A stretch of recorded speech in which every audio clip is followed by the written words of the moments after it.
Assalamualaikum warahmatullahi wabarakatuh. Selamat pagi anak-anak semuanya. Semoga anak-anak tetap dalam keadaan sehat walafiat ya, dan tetap semangat untuk terus belajar. Oke, pagi ini kita akan belajar tentang pembelajaran ketiga ya. Tema 1, subtema keempat, pembelajaran ketiga. Oke, langsung saja kita mulai. Warga di lingkungan rumah Udin sedang bergotong royong. Ibu-ibu menyiapkan makanan dan minuman. Anak-anak ikut membantu. Ada anak yang membantu membersihkan sampah, ada juga anak yang membantu menyajikan makanan. Semua tampak rukun dan gembira. Nah, ini gambaran tentang kerja bakti yang ada di lingkungan rumah Udin ya. Terlihat ada bapak-bapak, ibu-ibu, ada anak-anak juga ya. Kegiatan gotong royong apa yang pernah kamu lakukan di lingkungan rumahmu? Coba ceritakan kepada temanmu secara bergantian.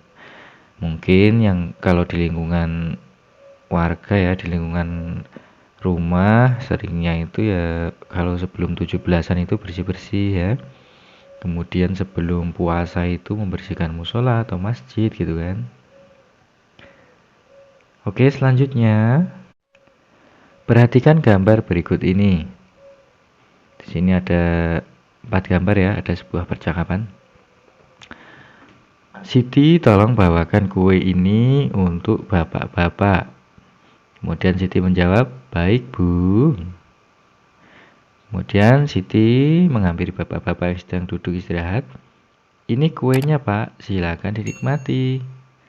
Silakan air minumnya Pak. Ini tadi yang bawa kue Siti, yang membawa kue ini temannya Siti ya.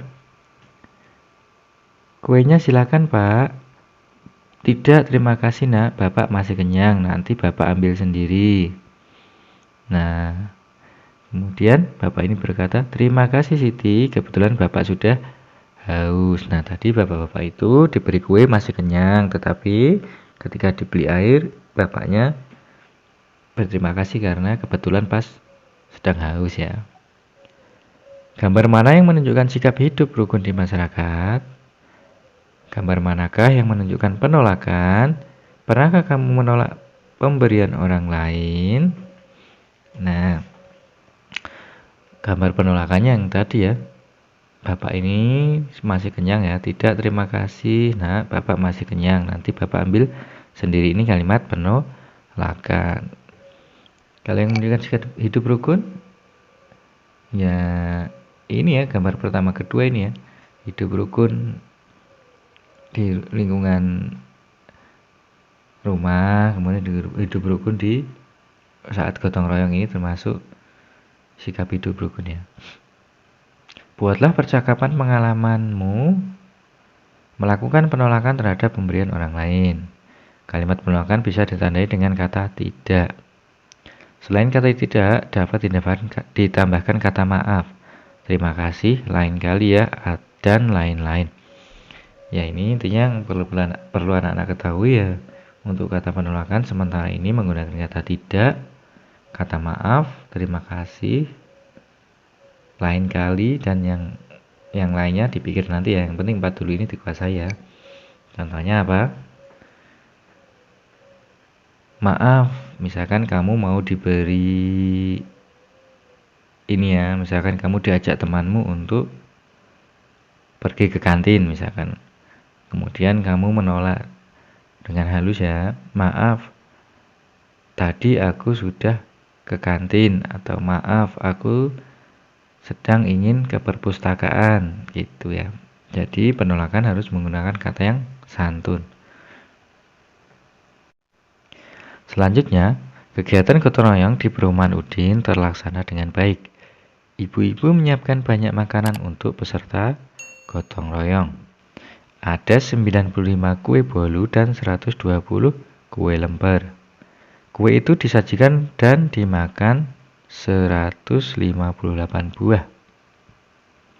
Berapa sisa kue sekarang? Ingatlah penjumlahan dan pengurangan yang sudah dipelajari sebelumnya.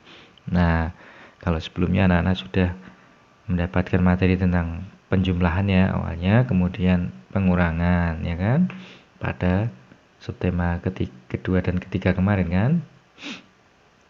Nah, untuk menjawab pertanyaan ini, berapa sisa kuenya? Ya, untuk mula-mula kita jumlahkan dulu ya. Jangan sampai kebalik ya antara penjumlahan dan pengurangan ini. Kalau kebalik, hasilnya akan berbeda ya. Jadi dari urutannya, misalkan pertanyaannya dikurangi dulu baru ditambah, ya harus sesuai. Karena angka-angkanya ini akan berubah kalau tandanya itu pengurangan penjumlahannya berubah ya. Kalau misalkan di sini kan, coba perhatikan ini 95 ditambah 120 dikurangi 158. Nah, ini 95 dan 120 dijumlahkan terlebih dahulu. Masih ingat kan? Jumlah seluruh kuenya dijumlahkan terlebih dahulu. Berurutan ya. Nah, ini 95 ditambah 120 ketemunya 215. Setelah itu baru dikurangkan ya, dikurangi yang dimakan ini 158. Jadi sisanya semua ada 57 kue.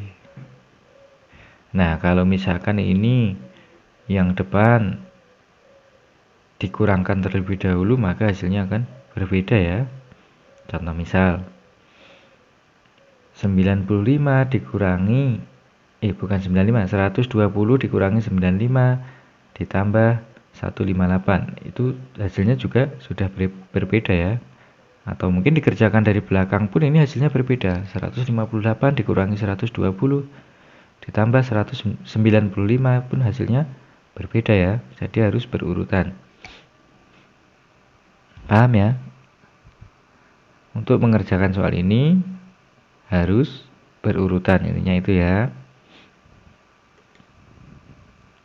Selanjutnya, ayo berkreasi.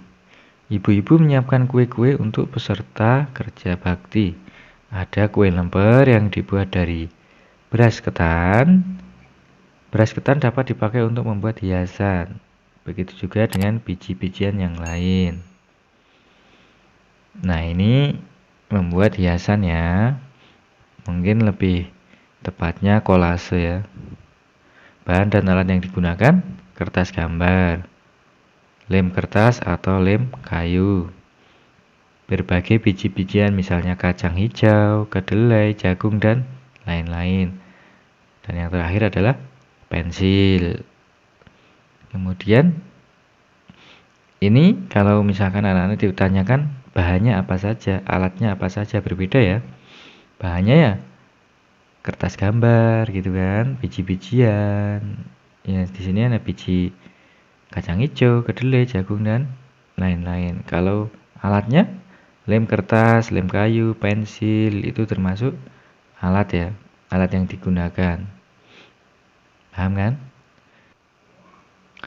Cara membuatnya, pertama buatlah sketsa gambar yang akan dihias. Jadi di sini anak-anak membuat sketsa dulu di kertas gambar ya.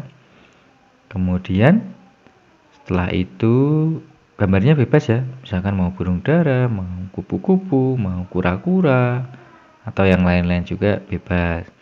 Kemudian oleskan lem sedikit demi sedikit pada gambar yang akan ditempel kertas. Jadi gambar ini dipotong terlebih dahulu, kemudian ditempelkan pada kertas karton atau kertas gambar yang lain gitu kan. Nah, setelah ditempel dan dikasih lem, tempelkan biji-bijian pada gambar yang telah dibuat dan diolesi lem. Perhatikan kombinasi warna dan jenis biji-bijiannya. Nah, misalkan tadi ada biji kacang hijau, biji kedelai, jagung ya. Itu disesuaikan. Misalkan ininya apa namanya?